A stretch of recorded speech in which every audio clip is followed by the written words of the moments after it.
সবই ঠিক ছিল, হঠাৎ করেই যে এমনটা হবে সত্যি আশা করিনি। কেন এরকমটা করছে আমাদের নতুন সরকার এসে কিছু মাথাতেই ঢুকছে না। চলো কি হয়েছে সেটাই তোমাদেরকে জানাই, আর তোমরাও তো আমাদের একটা পরিবারের অংশ, ভাবলাম তোমাদেরকেও বলবো।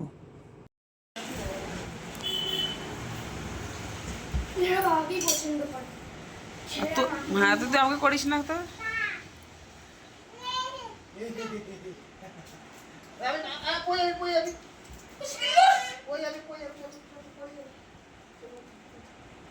আমি জানি ভগবান যখন দুঃখ দিয়েছে, দুঃখ সবার জন্য শরীরটাকেও দিয়েছে। এই দুঃখ থেকে তো অবশ্যই একদিন বের হব, এটাই ঠাকুরের কাছে কামনা করি। তো কি আর বলবো দুঃখের কথা, চলো তোমাদেরকে পুরোটাই বলি। বাবাকে ওর বাবা বাইরে আছে কিনা, নেই নেই বাবা নেই। আমাদের ওর মুখ দেখো, বাবাকে নিয়ে যায়নি বলে দেখো। বলেছিলাম আমি যাব, তো আমি আর যাইনি। ছেলে মেয়েগুলো এত জ্বালায় না, কোথাও গেলে না ঠিক আর থাকে না। তো আজকে ঘরে চালটা সত্যি বাড়ন্ত হয়ে গেছে। আর তোমাদের দাদাভাইকে বলতেও ভুলে গেছি যে আমার চাল না, যদি নিই দুজনের মতনই ভাত হবে, আমার আর হবে না। তাই জন্য আমার জন্য একটুখানি আটা মাখা ছিল, সেটা দিয়ে একটুখানি লুচি করে দিলাম। আর আগের দিন রাতে একটুখানি ঘুগনি করেছিলাম, সেটা কিন্তু তোমরা সবাই জানো। তো সেই ঘুগনি দিয়ে আর একটুখানি লুচি করে নিলাম। আর যেটুখানি চাল ছিল বাবা ছেলে খেয়ে ভাত করে দিয়েছি। তো আর চালও আনা হয়নি পরে, আর নিজের জন্য ভাতও করিনি।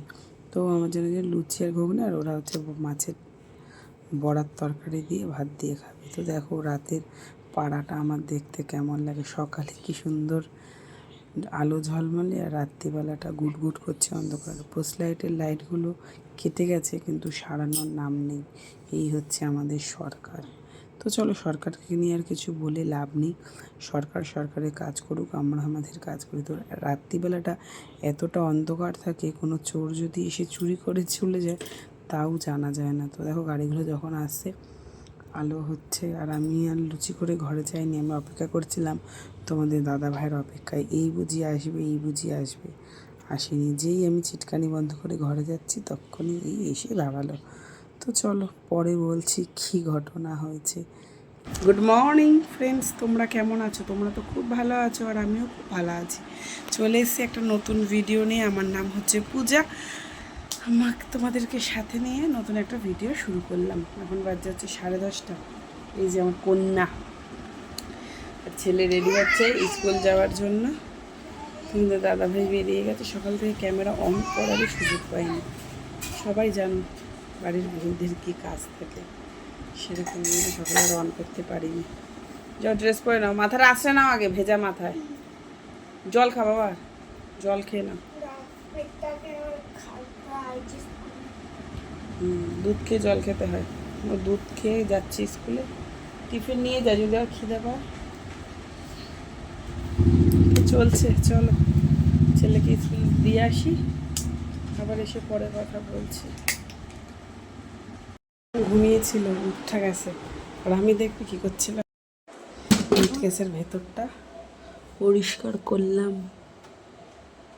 এই যে ফ্রিজের এটা পরিষ্কার করলাম, আর কলিন নেই বলে এটা পরিষ্কার করতে পারলাম না। এটাকে একটু মুছে নিই, পেতে দিই এটা।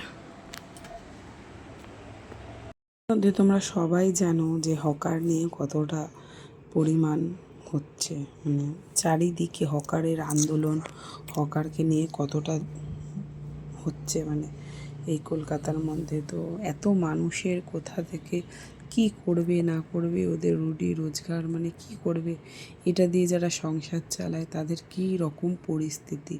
তো ভেবেছিলাম যে আমাদের দোকানটা হয়তো বেঁচে যাবে, কিন্তু সরকার আমাদের দোকানটাকেও বাঁচালো না।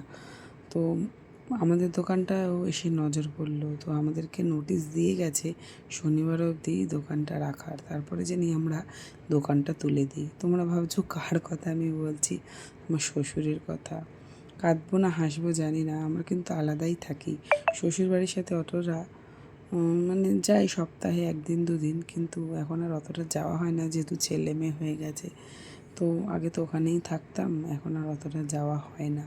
তো হকার নিয়ে এতটাই শুরু করেছে না সরকার, ওরা যে কি করবে কি খাবে, আর আমাদের শ্বশুর যে কি করবে না করবে এটা একদম মাথাতেই আসছে না, জানো তো। মানে কী থেকে এই 1 মাস না 2-3 মাস আগে সবে বানালো দোকানটা, তার মধ্যে এখন এসে বলছে তুলে দিতে। তো আমি তো সারাদিনে ঘটনাটা জানতাম না, হঠাৎ করেই তোমাদের দাদাভাই আমাকে ফোন করে বলল যে ওকে ওর বাবা ফোন করেছিল, করে বলল যে এই বলে গেছে। তা মাথায় জানি এমনি বজ্রাঘাত নেমে পড়লো। সে যতই হোক দুটো মানুষের পেট চালানো এখনকার দিনে অনেকটাই খরচা সাপেক্ষ। তার মধ্যে যদি আয়ের পথটাই বন্ধ হয়ে যায় তো মুখে কিন্তু আর হাসি থাকে না এখন অবধি। মানে তবুও মানে হাসি থাকতে হয়। আমি যদি বলি আমার বাড়িতে এসে থাকো, ওনারা তাও থাকবে না, কারণ ওনাদের বাড়িতে গরু আছে। তারপর ওনাদের নিজেদের সংসার ছেড়ে কি কখনো আসতে চায়? আসতে চায় না। আমার বলার কর্তব্য, তবুও আমি বলবো, মনে হয় না আসবে। এবার আমরা যে গিয়ে থাকবো সেইটারও কোনো উপায় নেই। ছেলের স্কুল, পড়া, মেয়ে, তো এটাই আর কি বলবো। সকাল থেকে এই রুটিনে চলছি, সারাদিন এরকম মনে চিন্তা কী করে দোকান আরেকটা হবে। বলেছে ঠেলা গাড়ি করে দোকান করতে, তো এখন সব টাকা অ্যারেঞ্জমেন্ট করে দোকান করতে, ওটা একটা খরচা সাপেক্ষর ব্যাপার। তো ছেলেকে কিন্তু আজকে স্কুল পাঠিয়েছি ঘুম থেকে উঠে। তো এখন এসে গেছিলো ছেলে, সকাল থেকে কিছুই রান্না করিনি, মন মেজাজটা খুব খারাপ। আমি ওই ডাল সিদ্ধ আর ডিম ভাজা দিয়েই খেয়ে নেবো। দেখবে না, মনে চিন্তা থাকলে রান্না করতেও কিন্তু ভালো লাগে না। আমার তো একদম লাগে না, কার কী করে আমি জানি না। এমনি মাথায় হাজারো চিন্তা, তারপরে আরেকটা চিন্তা এসে জুড়ে বসলো। মানে কত লোক হকারি করে খেত, কত লোক সরকারি জায়গায় বসে আছে, তাদের পেটে লাথি মারাটা এইভাবেই উচিত হয়নি। কালকে তো আমি যাইনি, তো আজকে ভাবলাম যে না যাই। তাদের ওপর মানে বিপদের সময় সবাই কিন্তু সবার পাশে থাকতে হবে, একজোট হয়ে না লড়লে কোনো দিনও হবে না। আমি বিয়ের পর থেকে এই করে না করে হলেও 5 থেকে 6 বার দোকান মানে এরকম ভাঙা হয়েছে। একবার ছোট হাতি করে দোকান করলো, সেটা ছোট হাতি সমেতই চুরি হয়ে গেল। মানে ওর মধ্যে ফ্রিজ, গ্যাস, মানে একটা দোকান পুরো রেডি হওয়া দোকান কে নিয়ে চলে গেল। মানে এরকমটা না ভাবা যায় না। কিছুদিন তোমার ভ্যানে করলো, এবার এগুলো তো করা একটা খরচা সাপেক্ষর ব্যাপার না। টাকা থাকবে কি আছে না আমরা কিছুই জানি না। আর আমরা যে দিতে পারবো সেটাও বলতে পারছি না, কারণ আমাদেরই দিন আনা দিন খাওয়ার মতো অবস্থা। এতটা আমরা লোনে জড়িয়ে গেছি, চারিদিকে এতটাই লোন, নিজে তো কিছু করি না, বর এতটাই লোনে জড়িয়ে গেছে যে আমরাও যে কিছু দিতে পারবো সেটাও আমরা বলতে পারছি না। মানে দেবই না, আমার টাকা থাকবে তবে তো দেবো। এবার 1-2 দিনের জন্য দেবো, 3 দিন আমরাই না খেয়ে থাকবো, তো সেটা তো আর হয় না, আর ওনারা নেবেও না। তো আশা করি সব কিছুই ঠিক হয়ে যাবে। তো সবার কথাটাই সরকারের ভাবা উচিত ছিল, এরকমটা করাটা উচিত নয়। ওরা কীভাবে খাবে, আমাদের শ্বশুর শাশুড়ি বা কেমন করেই খাবে।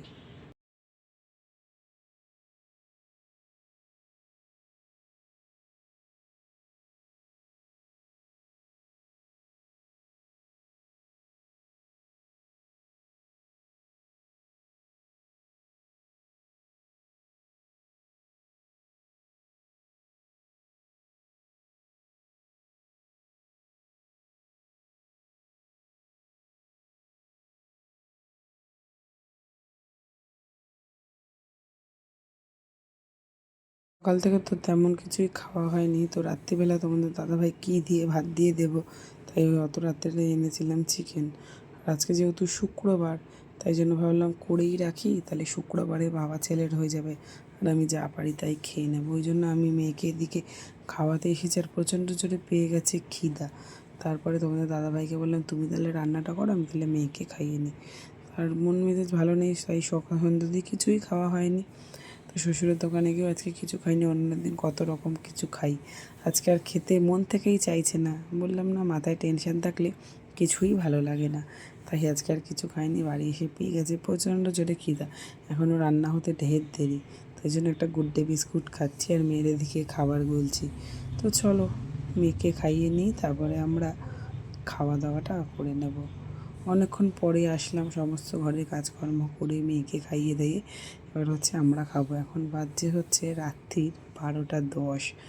তো চলো ভাত হয়েছে আর একটুখানি সকালের ডাল ছিল আর মাংস, তো তো চলো এখন আর বেশি ভিডিও করবো না, তোমাদের দাদাভাই রেগে যাবে। এমনি তোমাদের দাদাভাইয়ের মন মেজাজ খুব খারাপ, কী থেকে কী করবে কেউ ভেবে উঠতে পারছে না, যে কীভাবে আবার নতুন করে সব কিছু শুরু করব। তো দেখো 12টা বাজতেই যায়। তো চলো বেশি আর বক বক করবো না, ভিডিওটা এখানেই শেষ করলাম। টাটা বাই, সবাই একটু ভালো থেকো, সুস্থ